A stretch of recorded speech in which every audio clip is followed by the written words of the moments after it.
An historic changing of the guard in Wellington today. The longest temporary accommodation stays for Kiwi kids revealed, and why universities are being forced to book out plane seats. Te Maria, I'm Sheree Kinnear, and these are the latest New Zealand Herald headlines.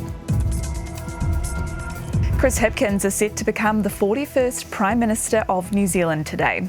Jacinda Ardern will formally offer her resignation later this morning before Hipkins is formally sworn in alongside the country's first Pacifica Deputy Prime Minister, Carmel Sepuloni.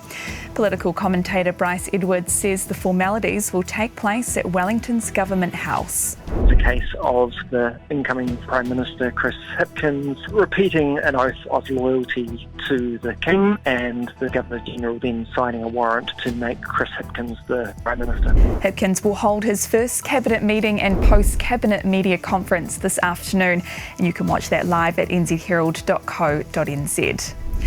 A young person in state care lived in a motel for more than 600 days until suitable accommodation could be found. That's among the revelations from new Oranga Tamariki figures released to our newsroom under the Official Information Act. Other young people spent up to 200 nights in motels across the country as it was considered the best option for them. OT says while most motel placements were 1 to 3 nights, on occasion placements are sought for longer periods.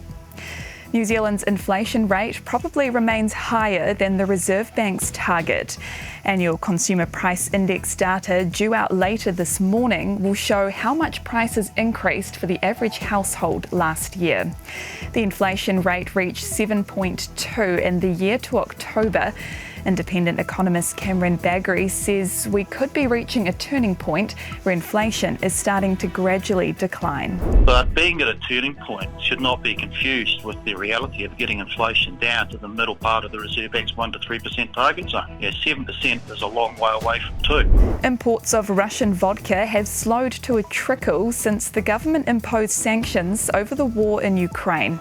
Latest figures released in a Treasury and MFAT review shows imports from Russia in 6 months to September last year were down 80% on the same period the previous year.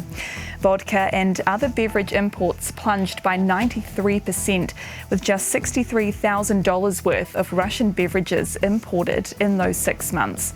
New Zealand exports to the Eastern European country declined by 86% over the same period. And the full return of international students is coming with logistical problems.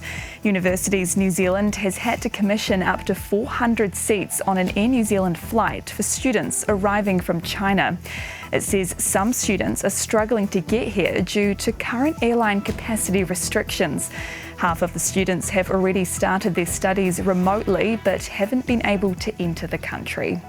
And those are the latest New Zealand Herald headlines. For more stories and to stay up to date, head to nzherald.co.nz. Kia pai te rā.